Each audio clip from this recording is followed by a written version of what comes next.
Hi, this is George Alger. Welcome to today's segment of Our Ventura TV. Today we're going to be speaking about LifeSpace, which is a nonprofit or part of a nonprofit called LifeChronicles, all right? And we have the founder of both joining us today, Kate Carter. Welcome, Kate, and perhaps you can not only tell us about LifeSpace, but even clarify that association. Sure. Thanks, George. Good to be here. Life Chronicles has been on its mission for 27 years. We started in Santa Barbara in 1998. We've since served 439 cities, 41 states, five in Canada, and two projects in the UK. And our focus is seniors and seriously ill. But along the way, I think it was in 2008 or so, we came to the realization, the staff, the volunteers, the board, we all had these conversations. And we realized that we were sitting on a mountain and at that time we'd only done 300 videos. It's over 2,000 now.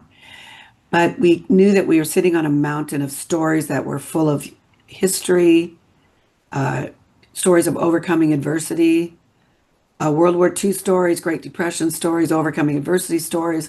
We don't even know how many stories we have. And we realized that with permission only, we never use anything without permission because these videos are for the families that we film. We would be able to take those videos, break them into clips, categorize them by topics, and teachers and educators could use them for real life experience education. And the thing that we love the most about it, that we realized really quickly when you got right down to the nitty gritty, is these are not political, they're not religious per se, unless someone, religion was a major part of their life story, not controversial at all. Our stories are basically basic human values because our focus is seniors and seriously ill, and people facing end of life don't talk about inconsequential things, which is a nice way of saying BS. Yeah. They talk about what really matters because they don't have time for anything else. And they feel at this time in their lives, they very much want to share with not just their families, but with everyone what they've learned in their life, and then also what really matters. And that's why we're excited about it for education. That's why teachers are excited about it because they understand it's a way to incorporate values in education that they don't have an ability to do.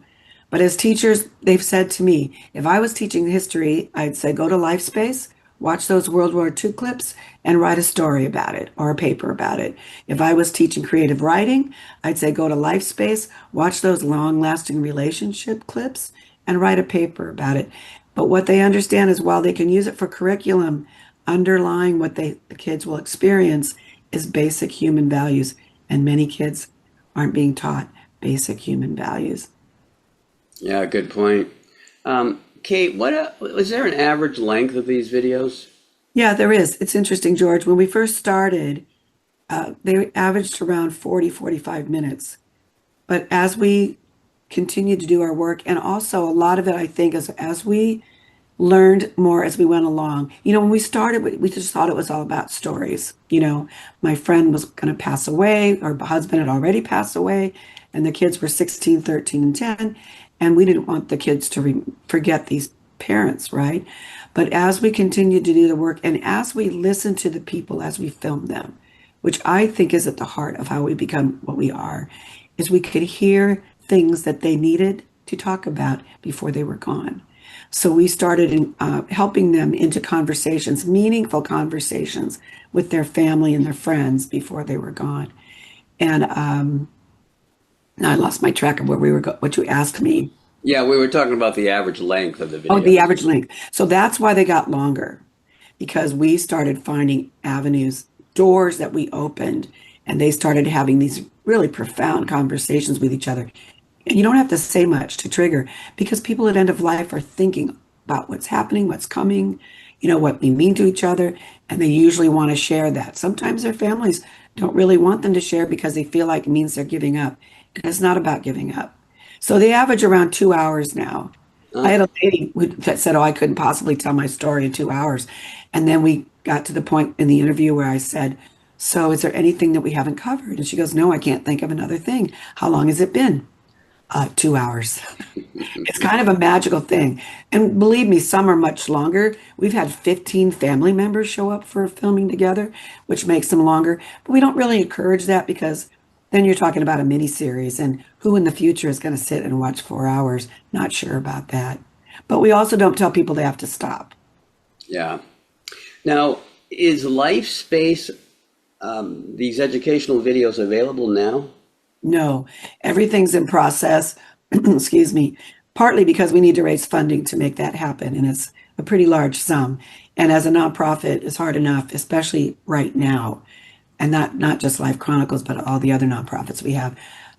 People are anxious and uncertain about what's happening, and they aren't giving as much. So it's a project that will always be there. The archive continues to grow. We've never worried about that.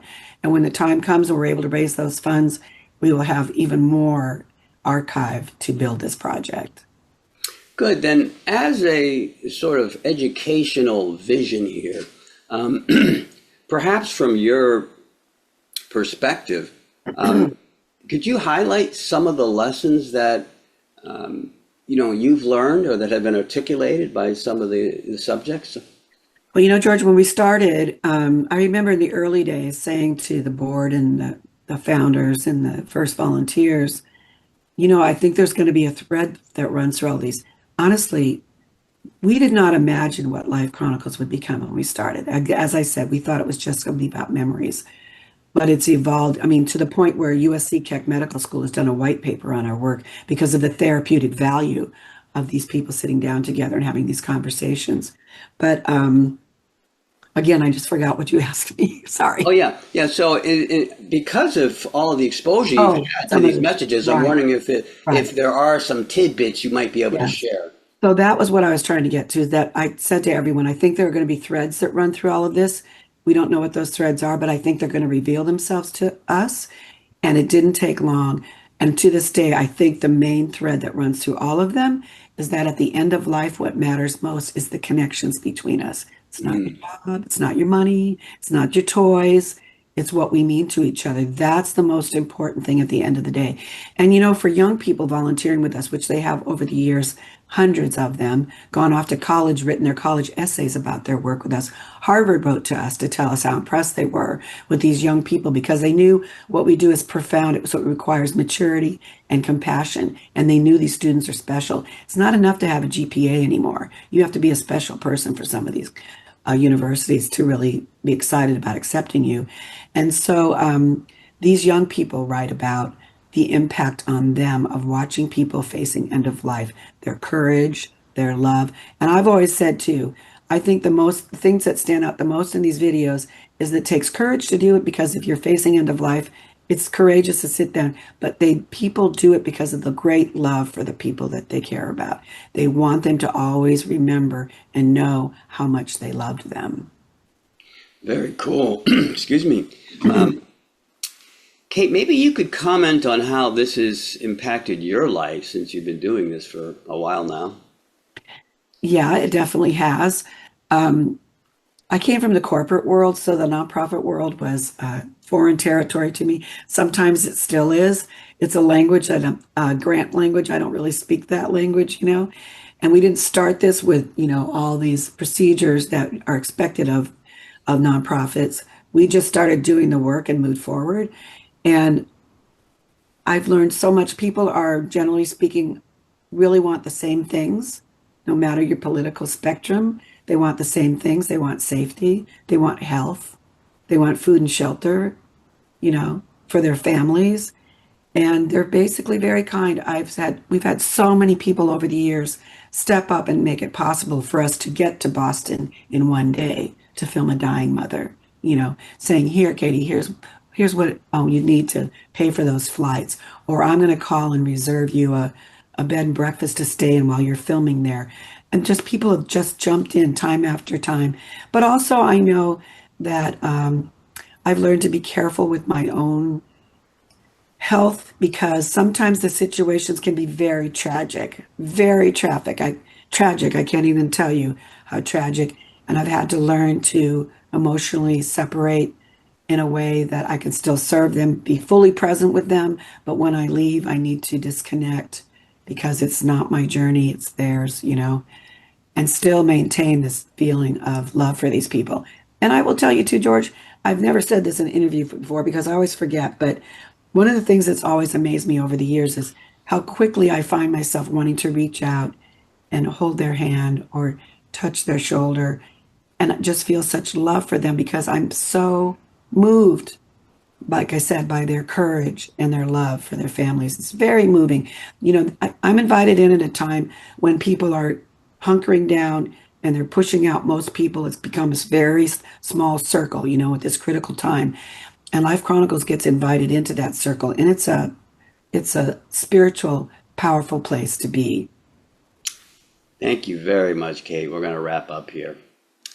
This is George Alger signing off for this segment of Our Ventura TV. Until we meet again.